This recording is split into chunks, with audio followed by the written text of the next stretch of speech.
And welcome back to the Open Mic Broadcast Network. I am the radio guy, Dr. Mike Prince, and this is the time that we talk baseball with our baseball guru, none other than Brother Olin Parker. We call him OP. How you doing this week, my man? I'm good, my brother. Well, very good, very good. We had some interesting realignments throughout the weekend in Southwestern Athletic Conference baseball, so without further ado, let's get us up to speed of what's going on, man, in the swag. Well, Mike, it was a strange week, but as we knew it all to be, it could happen any minute. We had an upset. Alcorn got their first conference win, beating Southern. I know that kind of hurt Southern in the standings. They were looking for the sweep to be 6-3. Also, Jackson State ended up losing one to Mississippi Valley. So that kind of hurt them. And that Almighty East, everybody's taking off at the top. So I think Jackson State got some work to do. You got Prairie View. Prairie View looks like they're playing pretty good ball now. And also you got Grambling at 8-1. So it looks like the standings are Grambling at 8-1. Like Prairie View 7-2. You got Southern at 5-4. You got Texas Southern at 4-5. So I don't know who won that last game. No, actually they're 5-4. Texas Southern should be 5-4 because they had a thrilling walk-off win against my beloved Panthers on that Sunday contest. Took 10 innings, and they got a walk-off home run to get the final score of 11-10. So that catapulted them to 5-4. So don't look now, but here come the Tigers, right? That's right. That's right. So, Mike Robb being a veteran, he's going to have him somewhere in the middle of the pack and then make a late move at the end. Yes, sir. So now when we look at this thing, Prairie View, if I'm not mistaken, has Southern lined up for this weekend. Yeah. And that's going to be yet another critical series. It seems like all these series become critical when you get in conference play with the way things are bunching up. In times past, OP, it appeared that the West had the more competitive division, but things are looking very tight on that Eastern division when you look at the standings over there as well. Well, Mike, as far as I can see, you got your Alabama State and your Florida schools that are really playing real well right now.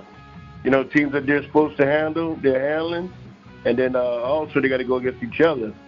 But that's big on Jackson State. They're going to have to pull together like some major upsets, and they're going to sweep a couple of those teams to stay in the race. Right now, they're at 3-6, and as I mentioned, the Alabama State and the two Florida schools are 7-2. That's a lot of ground to make up. Yeah, that's an awful lot of ground to make up. But as you stated, they will be in head-to-head competition real soon. And when we look at it, we know it's yet early, but still it's getting later in the hour with the way these seasons seem to just zoom right on by.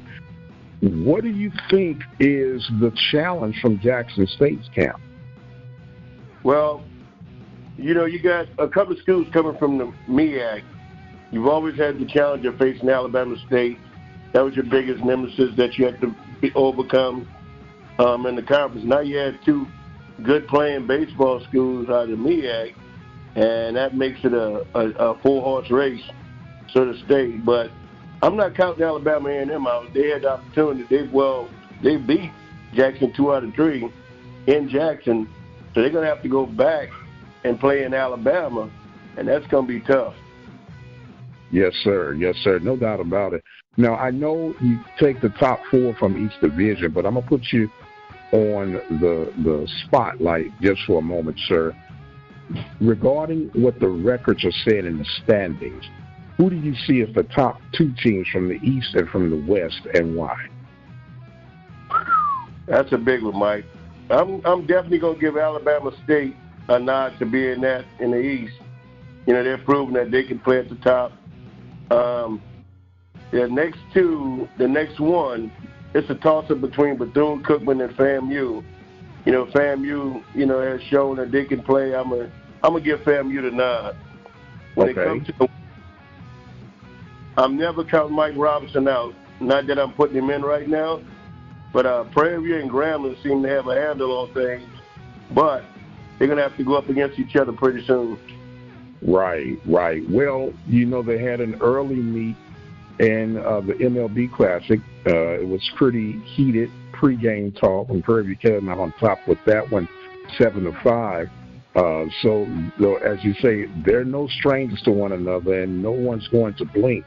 So that'll be a very interesting series. But I'm real concerned, to be quite honest with you, about how the Panthers handle the Jags on this coming weekend, because although the Jags are sitting at 5-4, Crenshaw has had somewhat of the Midas touch taking over for Jackson and finding ways to win at Southern University. Right, absolutely. They got some pitching woes I'm seeing from looking at the scores, but I think if we change it up a little bit, they'll be fine. And it's hard to play offense when you're at a deficit most of the time. Yes, sir. Well, it is always interesting to see how these things unfold from week to week, man, and we can't get these things done without that eagle eye of Brother O.P. Speaking of eagle eye, you've had some opportunities of scouting with the Phillies, I know for sure, and probably other organizations. A lot of people, especially back in the day, had the misconception of that if I play with a large program, I'll be discovered and I can get drafted. But especially with the technology that we have today, that's not the case. If you can ball, they'll find you. Is that still holding true, sir?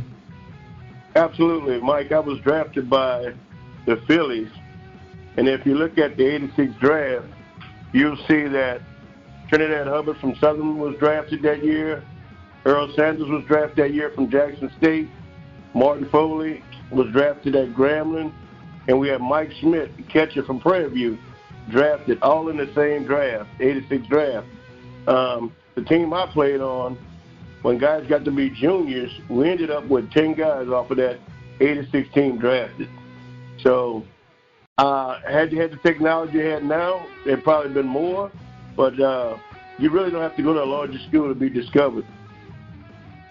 Absolutely. Now, when scouts in particular, and a lot of people might not know about what a red dog is, or a bird dog is, I should say, the bird dogs, they are coaches from all over the place and people that they're competing against and people on their squad. They make these recommendations, and which gets the ball in motion. We know about the 5'2" player, and this power, speed, and everything else that goes in that category. What are the must-have essentials for people to even start penciling you in and say this guy might have a shot? Well, nowadays, Mike, they're going to have 3 of the 5'2s, either power, hit ability, foot speed, strong arm, and just the knack for playing the game. You're going to have at least 3 of those 2s these days. One guy come to mind, first round, Earl Sanders. He probably had about 4 of those 2s. He didn't have foot speed, but he was hitting the ball out the park, so he didn't need foot speed. So a bird dog, he advises the area scout, area supervisor, that there's a guy in the area that have the ability to play at the next level. That kind of got the ball rolling back in the day, and probably still holds true for now. And once he advised to go see that guy, the area supervisor go and see the guy. He likes him. He put him in. Next thing you know, the cross-checker, he go in and evaluate the guy, and that's how the guy get on the draft board. Yes, sir. And then the rest is about taking advantage of opportunity wherever it may present itself, whether you're at a small, what you think is off-the-map program or a very exposed program. But we're seeing now in the transfer portal, it used to be a thing to be stacked on teams and hidden, but guys want to show that they can play nowadays, and this portal has made it very advantageous for programs to get better basically overnight. Absolutely. I couldn't agree with you more, Mike. If a guy can play, he's going to go. You look at the LSU team. There's a guy, Tommy Tanks, that was at North Carolina State, put up some huge numbers. He gets in the portal and come to LSU. He's the first baseman I didn't see in power. You know, as everybody knows, the SEC is compared to like playing AA minor league baseball. So if guys can hit in that league, they're already rated for the pros. Yes, sir. Yes, sir. And speaking of programs on the rise, man, bring us up to speed with what's going on in your neck of the woods in Baton Rouge, sir. Well, Mike, it was a rough weekend for the Bears. We lost all 3 games to Delgado Community College, which is a national powerhouse. We got 10-run rule twice.